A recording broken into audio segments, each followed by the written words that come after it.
নমস্কার। বাংলা সেরা গল্পে সবাইকে জানাই স্বাগত। শুরু করছি আজকের গল্প। আজ পড়ে শোনাব আশাপূর্ণা দেবীর লেখা গল্প পত্রাবরণ। তাহলে শুরু করি। গল্পের নাম পত্রাবরণ। শনিবারটা উৎসবের দিন। এদিনে বিকেলবেলায় রান্নাঘরের চালে ধোঁয়া দেখা যায়। গোসাইদের পরবাড়ির বাগানে খেলতে খেলতে এই ধূমকুণ্ডলী চোখে পড়ায় চমকে উঠল পিতু।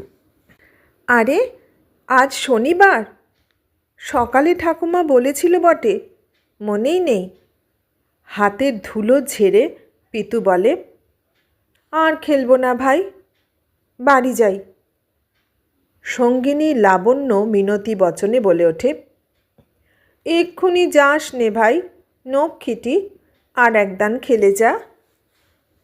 পিতু বান্ধবীর মিনতিতে ঈষৎ নরম হয়ে আকাশের দিকে তাকিয়ে দেখে, বিবেচনা করে অনুরোধ রাখা সম্ভব কিনা। না, বেলা পড়ে এসেছে।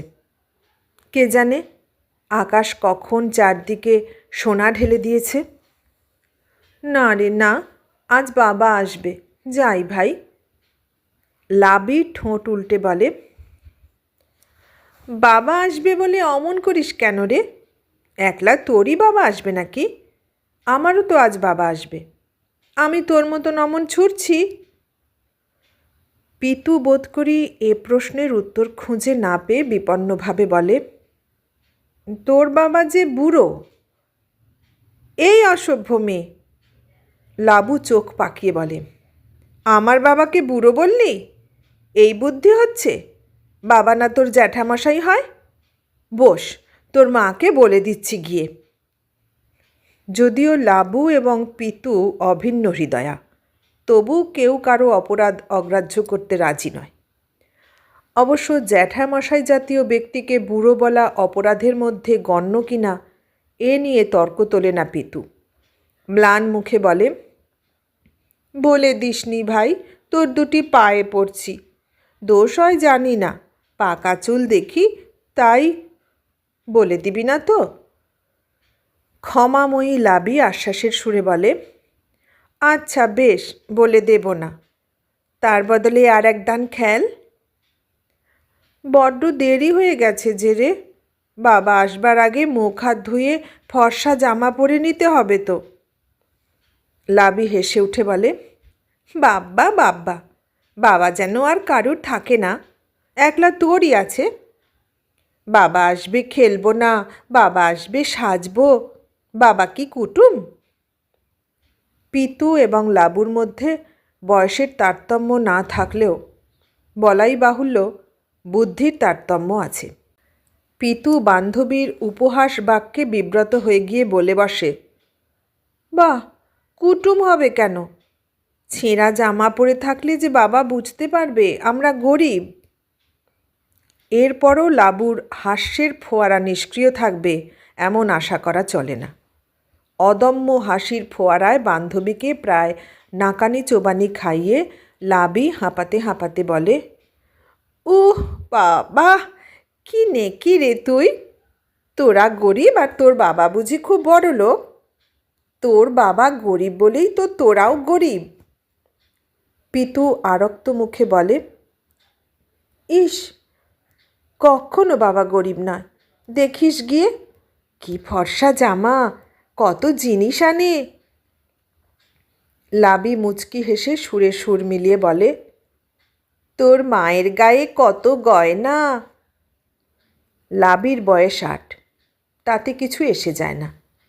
কথা শিখে অবধি পাকা কথাই কইতে শিখেছে লাবি।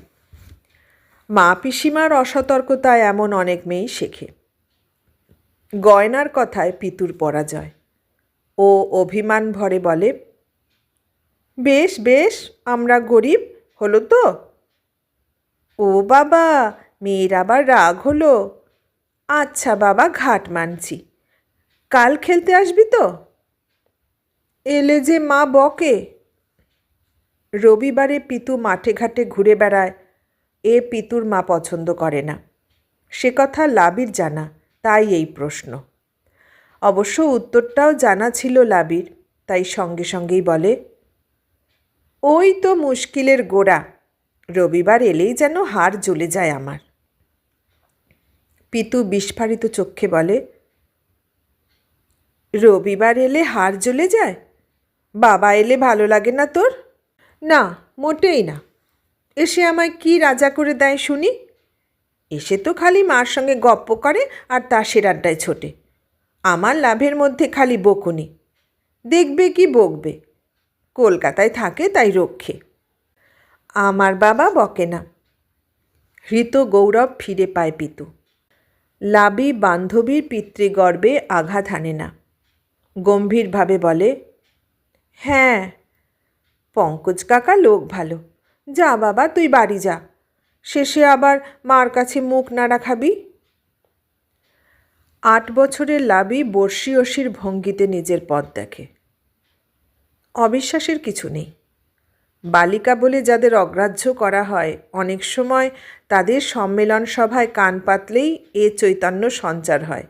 অগ্রাহ্যের যোগ্য তারা নয়। পিতুর মতন মেয়েরাই বরং ব্যতিক্রম। চোরের মতো বেড়ার দরজা ঠেলে উঁকি মেরে দেখে পিতু। না, বাবার আবির্ভাবের ঘোষণাও কোথাও উচ্চারিত হচ্ছে না। অতএব নিশ্চিন্তে ঢুকে পড়া যায়। অতঃপর 2-4 খাবলা জল হাতে মুখে রগড়ে জামাটা বদলে চুলে চিরুনির 2টো টানের ওয়াস্তা, আর পিতুকে পায়কে। বালতি ঘটির ব্যাপারটা যথাসাধ্য নিঃশব্দ রাখার চেষ্টা করেও কিন্তু ফল হয় না।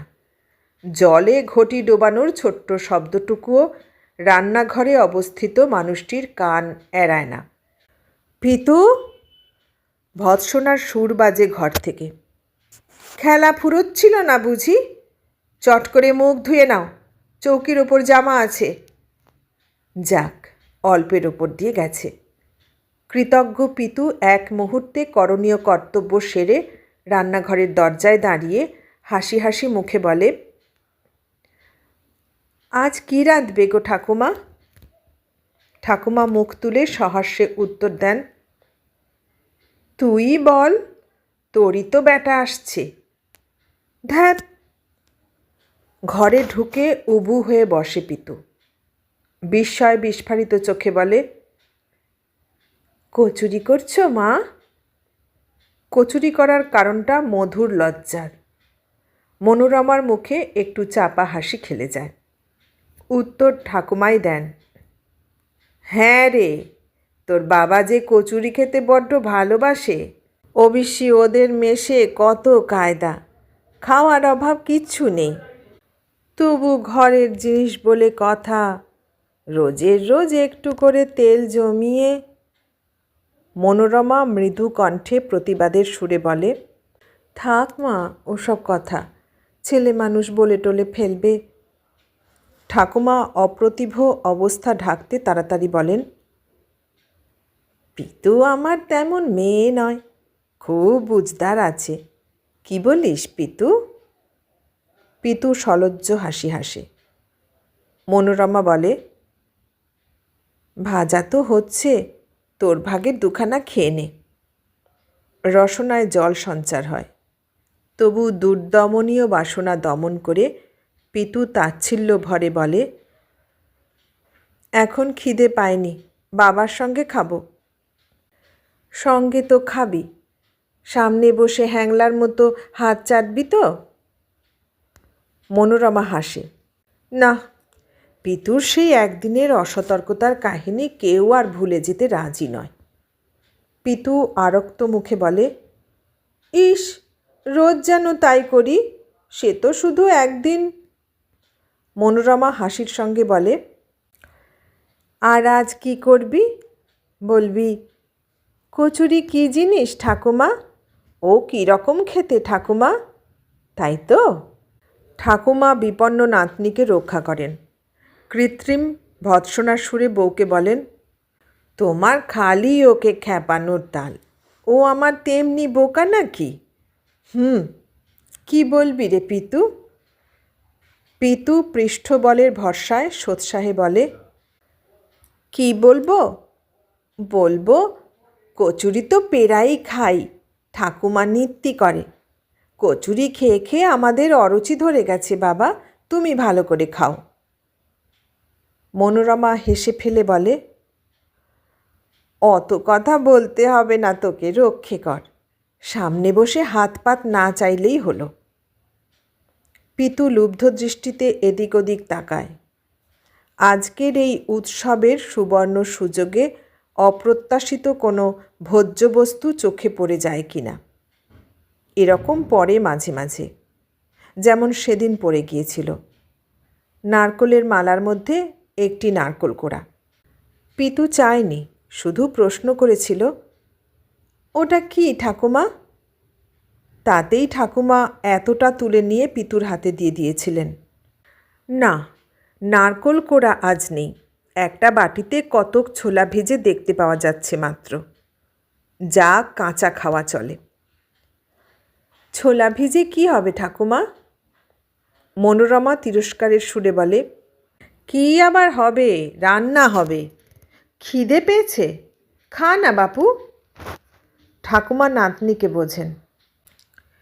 তিনি তিরস্কার করেন বউকে। খিদে পেয়েছে সে কথা তো ও তোমায় বলতে আসেনি বাছা, সবটাতে তাড়া দাও কেন? ছোলা ভিজে দিয়ে লাউ রাঁধব রে পিতু। লাবিদের গাছে লাউ আধখানা দিয়ে গেল লাবির পিসি, দিব্যি কচি। তোর বাবা রুটি লাউ ঘন্ট ভালোবাসে, নে দুটো চিবো ততক্ষণ। ঠাকুমা দুটি ছোলা ভিজে তুলে নিয়ে নাতনির দিকে এগিয়ে দেন, কিন্তু পিতু সহজে হাত বাড়াবে না। ওর বুঝি মান নেই, আর চোখে শুধু মার দিকে তাকায়। হয়েছে, আর লজ্জায় কাজ নেই। মনোরমা হেসে ফেলে এক টুপ নুন দিয়ে বলে, নে নুন দিয়ে ভালো লাগবে। রান্নাঘরে কেন, বাইরে গিয়ে বসগে না। এটা একটা সংকেত। বসগে না মানেই দেখগে না। বাবা আসা দেখাও যে মস্ত একটা আমোদ। একবার ঠাকুমা ছিল না, গঙ্গা স্নানে গিয়েছিল ত্রিবেণীতে। সেবার পিতু আর মা দুজনে দেখেছিল বেড়ার দরজার কাছে 1 ঘন্টা আগে থেকে দাঁড়িয়ে। বাবা বাবা, বাবা এসেছে বাবা। রান্নাঘরের মধ্যে মনোরমার বুকটা ধড়াস করে ওঠে। 11-12 বছর বিয়ে হয়ে গেছে, তবু ওঠে। পঙ্কজ হাসতে হাসতে আর মেয়ের কথা নকল করতে করতে ঢোকে, বাবা বাবা বাবা, দেখো বাবু ম্যাজিক দেখো, পিতু রানীর বাবা দেখো, 4 পয়সার টিকিট বাবু, 4 পয়সার টিকিট। এই রকম ফুর্তিবাজ লোক পঙ্কজ, সব কথাতেই ওর হাসি। এরপরও বাবার পিঠ ধরে ঝুলে পড়বে না এত ধৈর্য পিতুর নেই। এই হলো আদিক্ষেতা শুরু। মনোরমা বেরিয়ে এসে চাপা ধমক দেয়, মানুষটা তেতে পুড়ে এলো, ওকে একটু স্থির হতে দে। পিতু কিন্তু আর এখন মাকে ভয় করে না। করে না 2 কারণে। প্রথম তো বিরাট সহায় বাবা আছে, দ্বিতীয়ত মায়ের মুখে চোখে যে চাপা হাসির বিদ্যুৎ ব্যঞ্জনা, সেটুকু পিতুর চোখ এড়ায়নি। এ মাকে ভয় না করলেও চলে। মহামায়ার শুদ্ধাচার পাড়া বিখ্যাত। রেলের কাপড় চোপড়ে জলের পাত্র স্পর্শ করা চলে না। মনোরমা কুয়োর পাড়ে গিয়ে পঙ্কজকে হাত মুখ ধোবার জল ঢেলে দেয়। পঙ্কজ মুচকে হেসে খাটো গলায় বলে, তৃষ্ণার জলকে আটকে রেখে পা ধোবার জল দিয়ে পুণ্য নেই। মনোরমা তেমনি ভঙ্গিতে বলে, হয়েছে, খুব হয়েছে। এবার মেয়ে বড় হচ্ছে, কথাবার্তা সামলাতে শেখো। মেয়ে ঢের দেরি আছে বড় হতে, বলে অদূরবর্তিনী কন্যার দিকে সস্নেহে তাকায় পঙ্কজ। সেই তো আরও জ্বালা। এক্ষুনি হয়তো মাকে জিজ্ঞেস করতে ছুটবে, ঠাকুমা তেষ্টার জল মানে কি? হেসে ওঠে দুজনেই। মুখ ধুতে এত দেরি, পিতু ভাবে। মনোরমা বলে, আবার সেই রাস করে জিনিস এনেছ? তোমার যেন বাজি খরচ করা এক বাতিক। এইটুকু তো সংসার, এত কে খায় বলো তো? গেলবারে রানা পাঁপড় তো সবই রয়েছে, আবার পাঁপড় এনেছ। পঙ্কজ গম্ভীরভাবে বলে, তা তোমরা যদি না খাও আর আনবো না। এই দেখো মুশকিল, কত খাবো? তরি তরকারির জ্বালা এটা ওটা খাবার জো আছে? এত দিচ্ছে কে? আর কারোর সঙ্গে বন্দোবস্ত করনি তো? হাসতে থাকে পঙ্কজ। এইবার তাই করব ভাবছি। যা অসভ্য হয়ে যাচ্ছ দিন দিন, ঘর করার অযোগ্য। মহামায়া হাঁক পারেন, পঙ্কজ, মুখ ধোয়া হলো? কচুরি কখানা যে পান্ত হয়ে গেল। জল টল খেয়ে গপ্প করিস না বাছা। হলো তো? বলে স্বামীর দিকে একটা সরস কটাক্ষ হেনে দ্রুত পদে সরে গেল মনোরমা। পঙ্কজ দাওয়ায় উঠে চা জলখাবার খেতে বসল। খেতে দেওয়ার ভার মহামায়ার নিজের হাতে। বউ দিলেও তার তৃপ্তি হয় না। ওদের ধরন ধারণ জানতে তো আর বাকি নেই মহামায়ার। হয়তো খাওয়ার সময় এমন হাসাহাসি জুড়ে দেবে যে যে খাবে সে টের পাবে না কি খেলাম, যে দেবে সে জিজ্ঞেস করতে ভুলে যাবে কেমন খেলে। বহু যত্নে বহু চেষ্টায় প্রাণ কুটে তৈরি জিনিসের এমন অপব্যয় সহ্য হয় না মহামায়ার। তিনি কাছে বসে খাওয়াবেন, কেমন হয়েছে জিজ্ঞেস করবেন, আর একটু নেবার জন্য সাধ্য সাধনা করবেন, তবে তো তৃপ্তি। মাছটা মহামায়া ছোন না। রবিবার দিন মাছ আসে, মনোরমাই রাঁধে। মহামায়া দাঁড়িয়ে পরিবেশন করান। একদিন খলসে মাছের টক দিতে ভুলে গিয়েছিল মনোরমা। সেই অপরাধে তাকে ন ভূত না ভবিষ্যতি করেছিলেন মহামায়া। এমনিতে তিনি বউয়ের প্রতি স্নেহশীলাই, কিন্তু ছেলের ব্যাপারে নয়। পঙ্কজ জুত করে বসে বলে, কচুরি আর আলু মরিচ, দি গ্র্যান্ড। আজকের জলযোগদি যে রীতিমতো রাজসই। মহামায়া বিগলিত স্নেহে বলেন, কচুরি তো নামেই। কপাল গুনে আজকেই ঘিটা গেছে ফুরিয়ে, তেলেই ভাজলাম। বলি গরম গরম খাবে, মন্দ লাগবে না। মন্দ? পঙ্কজ এক কামড় খেয়ে চরম পরিতৃপ্তির স্বরে বলে, তেলে ভাজারই তো তার বেশি গো মা। এই তো আমাদের মেশে কড়া কড়া ঘি উড়িয়ে রাঁধছে। পারুক দিকিনি একদিন এমন একখানা দি গ্র্যান্ড কচুরি ভাজতে। সত্যি বলতে মা, কদিন থেকেই তেলে ভাজা ছোলার ডালের কচুরি খাবার ইচ্ছে হচ্ছিল। মহামায়ার চোখের জল অসংবরণীয় হয়ে ওঠে। কষ্টে বলেন, ওরে সাধে কি আর শাস্ত্রে বলেছে মায়ের প্রাণ? কথায় আছে, ছেলে হাঁকে এপারে, মা কাঁদে ওপারে। নদীর ওপার থেকে মায়ের প্রাণ কাঁদে। অতঃপর কাশিতে অবস্থিত বাকি কচুরিগুলি ছেলের পাতে পড়তে বিলম্ব হয় না। এবার পঙ্কজের রাগের পালা। ব্যাস ব্যাস, সবগুলো ঢেলে দিলে? না, তোমাদের কাছে ভালো বলবার জো নেই। এই 8-9খানা আমি এখন খাবো? কেন খাবি না? রাতের রুটি কম করছি। আর তোমরা খাবে না? 2খানাও তো রাখতে হয়। বৌমার ভাগ ঘরে আছে, পিতুকে দিয়ে দিয়েছি। আবার কার জন্যে রাখবো? আমি কি রাতে ডালের জিনিস খাই? পঙ্কজ ক্ষুব্ধভাবে বলে, ছি ছি, তাহলে আজ করলে কেন? কাল সকালে করলেই হতো। মহামায়া সস্নেহ হাস্যে বলেন, শোনো কথা, ভারী তো পদার্থ জিনিস, 2খানা তেলে ভাজা কচুরি, তার আবার না খেলো না, হেন হলো না। আমি কি খাচ্ছি না? বৌমা আমার যখন তখনই তো খাবার করছে। এই আজই বলছিল, মা, দশমীর দিন আপনাকে পেট ভরে ডালপুরি খাওয়াবো। খাবার করা বৌমার এক বাতি। হ্যাঁ, তোমার বউ নইলে আর এত গুণের কে হবে? হ্যাঁ রে পিতু, রোজ খাস কচুরি ডালপুরি? রোজ? পিতু যেন একটা মরুভূমির মধ্যে দাঁড়িয়ে দিশেহারা হয়ে তাকায়। কোথায় সেই দুর্লভ বস্তু? দৈনন্দিন ভাত আর রুটিকে কেন্দ্র করে যে দুই একটি বাহুল্য বস্তুর দর্শন মেলে, সে হচ্ছে কচুর শাক, ওলের ডাঁটা অথবা পাড়ার লোকের প্রীতি উপহার লাউটা কুমড়োটা। বাবা আলু আনে, সে আলুর প্রায় সবকটিই তো তোলা থাকে পরবর্তী শনি রবিবারের জন্যে। তাতে অবশ্য পিতু দুঃখিত নয়। শনি রবিবার উৎসবের দিন পিতুও জানে। কিন্তু এত কথা ভাবতে 1 সেকেন্ডের বেশি সময় লাগে না। পিতু ঢোক গিলে বলে, রোজ নয়, পেরায় পেরায় খাই। অবোধ পিতু মিথ্যা বলবে না, এটা নিশ্চিত। পঙ্কজ পুলকিত বিস্ময়ে বলে, আশ্চর্য, তোমরা এত কম খরচে কেমন চমৎকার করে সংসার চালাও, আর আমাদের মেশে মহামায়া সন্দিগ্ধভাবে বলেন, তবে যে বলিস তোদের খাওয়া দাওয়া খুব ভালো। আহা, তেমনি পয়সাটাও তো ভালো গো।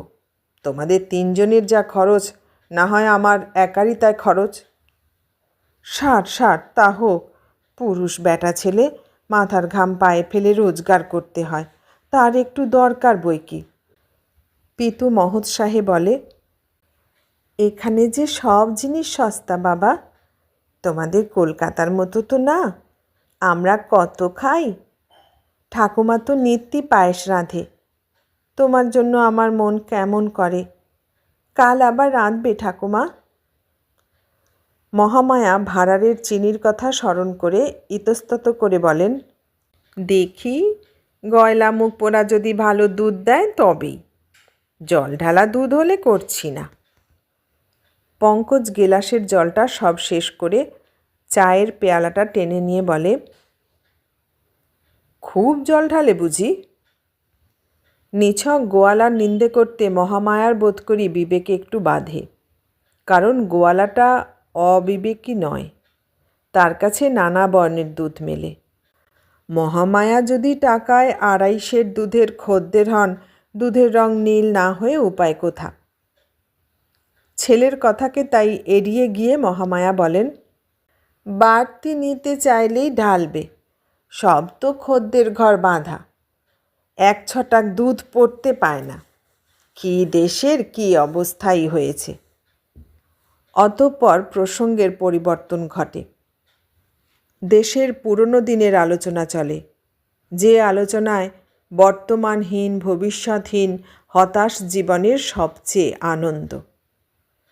হৃতসর্বস্ব জাতি অতীত গৌরবের গাথা গায়, অভাবগ্রস্ত মানুষ অতীত সচ্ছলতার গল্পে বিভোর হয়।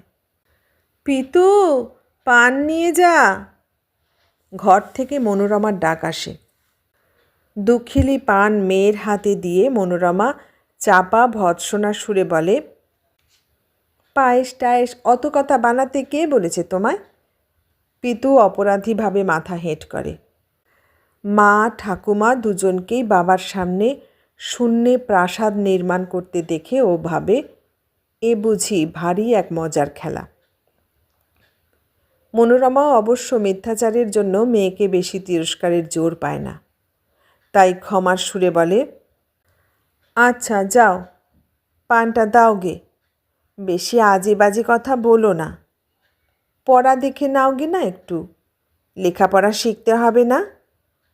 আর এই এক মানুষ, মেয়েটাকে পড়ানো যে একটা কর্তব্য, সে জ্ঞান নেই। লেখাপড়া না কচু পোড়া? লেখাপড়া শিখতে দায় পড়েছে পিতুর। বাবার সঙ্গে কত ভালো ভালো গপ্প হবে এখন, তা নয় লেখাপড়া। ছি! পঙ্কজের অবশ্য পিতৃকর্তব্য পালনে বিশেষ গা দেখা যায় না। পিতা পুত্রীতে গল্পই চলে। তা সে গল্পেও শূন্যে স্বর্গ রচনা। বলা যেতে পারে গল্পের শিরোনামা হচ্ছে, যখন অনেক টাকা হবে। লটারিতে টাকা পাওয়াটা নিশ্চিত, তারিখটাই যা এখনও শোনা যাচ্ছে না। সে যাক, টাকাটা কিভাবে খরচ করা হবে সেইটাই হচ্ছে আসল কথা। বাপে মেয়েতে সেই কথাই হয়। জামা কাপড়, খাওয়া দাওয়া, খেলনা, পুতুল, ঠাকুরমার ঠাকুর ঘরের রূপোর সিংহাসন, সোনার ঝাড়া, মনোরমার গাদা গাদা গয়না, পঙ্কজের হাতঘড়ি আর চশমা, এ সমস্ত ব্যাপারেই পিতা পুত্রীর একমত। মতের বৈষম্য একটি ব্যাপারে। পঙ্কজের ইচ্ছে সকলে মিলে কলকাতায় চলে যাওয়া, পিতুর তাতে দারুণ অনিচ্ছে।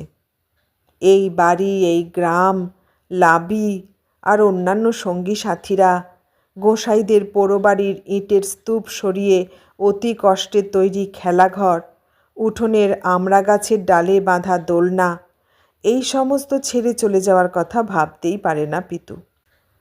পঙ্কজ অফিসের কথা তুলে কলকাতার সপক্ষে যুক্তি দেখায়। পিতু ভট্টাচার্য জ্যাঠার ছেলের উদাহরণ দেয়, যে ছেলেটি ডাক্তার হয়ে নিত্য দুবেলা কলকাতায় যাবার জন্য মোটর কিনেছে।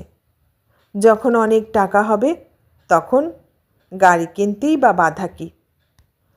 কথার মাঝখানে পিতু বলে বসে, বাবা তুমি গরিব লোক।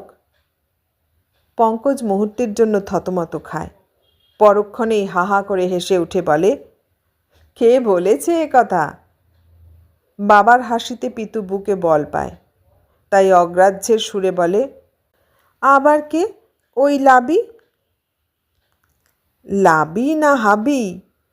পঙ্কজ লাবি সম্বন্ধে এই মন্তব্যটি করে নিজের বুকের উপর একটা থাবড়া মেরে বলে, আমার মতন বড়লোক এ গায়ে কেউ নেই, বুঝলি? কেউ না। এহেন ঘোষণায় পিতু বেশ একটু অবাক হয়ে বাপের দিকে তাকায়। কথাটায় সম্পূর্ণ নিঃসংশয় হওয়া শক্ত, অথচ বাবার হাস্যোজ্জ্বল মুখ ঘোষণা সপক্ষেই সাক্ষ্য দিচ্ছে যে। আবার হাসিটাও কেমন যেন রহস্য রহস্য। সন্দেহ মোচনার্থে পিতু বলে, তাহলে তোমার জুতো ছেঁড়া কেন? জুতো? জুতোর ছেঁড়াটুকু চোখে পড়ে গেছে মেয়েটার। জামা কাপড়ের মতো জুতোকে অল্পে ভদ্র চেহারা দেওয়া যায় না। তবু তো আধার ঘেঁষে রোয়াকের নিচে রেখে দিয়েছে জুতোটাকে। কিন্তু মেয়ের কাছে তো কথায় হারবে না পঙ্কজ, তাই অম্লান বদনে বলে, জুতো ছেঁড়া কেন তাই জিজ্ঞেস করছিস? নতুন জুতো কিনবো কখন? দোকানে যাবার সময় আছে? এই তো শনিবার হলেই এখানে, শনি রবি দুটো দিন গেল, অন্য দিন আপিস, কখন কিনবো? টাকা পকেটে নিয়ে তো ঘুরে বেড়াচ্ছি। শুনে পিতু অবাক। সময় নেই? পৃথিবীতে কত সময়, অগাধ, অফুরন্ত। দিনের উন্মোচন আর রাত্রির অবতরণে আবর্তিত হইতে চলেছে বিরতিহীন একটানা এক সময়ের স্রোত। অনন্তকালব্যাপী সেই তরঙ্গে ভেসে যাচ্ছে দিন আর রাত্রিগুলো। ভট্টাচার্য জ্যাঠা উদয়াস্ত তামাক খাচ্ছেন আর হুঁকো নিয়ে ঘুরে বেড়াচ্ছেন। চৌধুরী দাদু 24 ঘন্টা চণ্ডীমণ্ডপের দাওয়ায় বসে আছেন। লাবুর পিসি এক ফালি লাউ কুমড়ো নিয়ে উপহারের ছুতোয় পাড়া বেরিয়ে বেড়াচ্ছেন। কোথাও কোনো ছুটোছুটি নেই, সব স্তিমিত, সব নিস্তরঙ্গ। অথচ বেচারি বাবা, সময়ের অভাবে টাকা পকেটে নিয়ে ছেঁড়া জুতো পরে ঘুরে বেড়াতে হচ্ছে তাকে। এরা যেন অভিনব এক শব্দ গঠনের খেলা শিখেছে। সে খেলায় সবাই মশগুল। প্রথমে কে এই খেলা আবিষ্কার করেছিল সে এখন বলা শক্ত। পঙ্কজ, মহামায়া, মনোরমা? না, সে কারো মনে নেই। তবু কেউ ভেস্তে দেবে খেলা। খেলা ভেস্তে দিলেই হঠাৎ একেবারে গরিব হয়ে যাবে ওরা। সে দারিদ্র্যের উপর তখন আর কোনো আব্রু থাকবে না। তাহলে মহামায়ার ভাঁড়ারের হঠাৎ ঘি ফুরিয়ে যাওয়ার রহস্য যাবে ভেঙে। পঙ্কজের সময় অভাবের গল্প ফুরিয়ে যাবে। তার চেয়ে এই ভালো, এই মধুর মিথ্যার জাল। কাজেই পঙ্কজ অনায়াসেই মহোৎসাহে শুরু করে, শুধু জুতো? সময়ের অভাবে কত জিনিস হয়ে উঠছে না জানিস? টাক পড়ে যাচ্ছে, একটা ভালো তেল কেনা হচ্ছে না। তোর মা এত সোয়েটার বুনতে জানে, তবু পশম কেনা হচ্ছে না। আর তোর তো কত জিনিসেরই দরকার, তা ঠিকই নেই। সেসব কিচ্ছু হচ্ছে না। শুধু সময়ের অভাবে। শিশুর কাছে মিথ্যা ভাষণে পঙ্কজের বিবেক আহত হয় না। সময়ের অভাব, এ কথা কি মিথ্যা? সময়ের অভাবেই তো কিচ্ছু হচ্ছে না। তবু সময় একদিন আসবেই, এ পঙ্কজের স্থির বিশ্বাস। অসাচ্ছল্য, অনটন এ যেন নেহাতি সাময়িক একটা অবস্থা মাত্র। ও ঠিক হয়ে যাবে। যখন সময় আসবে তখন শুরু হবে সত্যকার জীবন, যে জীবনের প্রতিটি ছবি পঙ্কজের মুখস্থ। টাকা পকেটে করে বেড়ানো, সেও মিথ্যে নয়। পকেটটা জামায় নেই, আছে মনে, এই যা। বাবার কথায় হৃষ্ট পিতু হঠাৎ আপন মনে ভ্যাংচানির সুরে বলে ওঠে, লাবি না হাবি? হো হো করে হেসে ওঠে পঙ্কজ। হাসির শব্দে আকৃষ্ট হয়ে মনোরমা এসে দাঁড়ায়। রান্নার সাঙ্গ হয়েছে। মহামায়া এতক্ষণে নিশ্চিন্ত হয়ে সন্ধ্যান্নিকে বসলেন। এবার মনোরমাও একটু নিশ্চিন্ত হয়ে স্বামীর কাছে বসতে পারে। এত হাসি কিসের শুনি? পঙ্কজ গম্ভীরভাবে বলে, যারা বসে না আমরা তাদের কিছু বলি না। এই পিতু, খবরদার, বলবি না কেন হাসছিস? এই বসলাম, হলো তো? পঙ্কজ আরও গম্ভীর মুখে বলে, তার আগে বলতে হবে তুমি কেন হাসছো? কেউ তো তোমাকে কোনো রহস্য কাহিনী বলেনি। এসে বসলে আর হাসতে লাগলে, এর মানে? কোথায় আবার হাসছি? হ্যাঁ রে পিতু, হাসছি আমি? মনোরমা রীতিমতো গাম্ভীর্য আনতে চেষ্টা করে। পিতু মায়ের মুখের দিকে তাকায়। উজ্জ্বল শিখা হ্যারিকেন লণ্ঠনটার ঠিক সামনাসামনি বসেছে মনোরমা। তার ঈষৎ আনত মুখের রেখায় আলোর আভা। কিন্তু এ আভা কি শুধুই হ্যারিকেনের আলোর? হ্যারিকেনের আলো লাগা মার মুখ তো আরও অনেক সময় দেখেছে পিতু। বাবা যেদিন আসে সেদিন সন্ধ্যাবেলা বই পড়ার সময় কিংবা পিতুকে পড়ানোর সময়। সে শুধুই বাইরে থেকে গিয়ে পড়া আলো, ভিতর থেকে ঠিকরে উঠছে এমন আলো তো নয়। এ যেন অজানিত, এ যেন অলৌকিক। পঙ্কজ মেয়ের অবাক হয়ে যাওয়া মুখের দিকে তাকিয়ে মুখ টিপে হেসে বলে, শোনো, পিতুর হাবি বন্ধু লাবি বলেছে পিতুর বাবা গরিব। কথাটা হাসির যোগ্য কিনা? তা আবার নয়, আলোয় ঝলসে ওঠে মনোরমা। গরিব কি বলো, সম্রাট। এই শুনলি তো পিতু, বলিনি আমি? বলিনি আমার চেয়ে বড়লোক এ গাঁয়ে আর কেউ নেই? বাবার মুখের দিকে তাকিয়ে দেখে পিতু। আশ্চর্য, অবাক কথা, বাবার মুখেও সেই একই আলোর উদ্ভাসন। পিতুর মনে হয় এদের এই সাধারণ কথাগুলো যেন সাধারণ নয়। হাসিটা তো নয়ই। এই কৌতুক ভরা মুখের রেখায় রেখায় প্রচ্ছন্ন রয়েছে আরও অন্য কিছু, যা পিতুর বুদ্ধির বাইরে।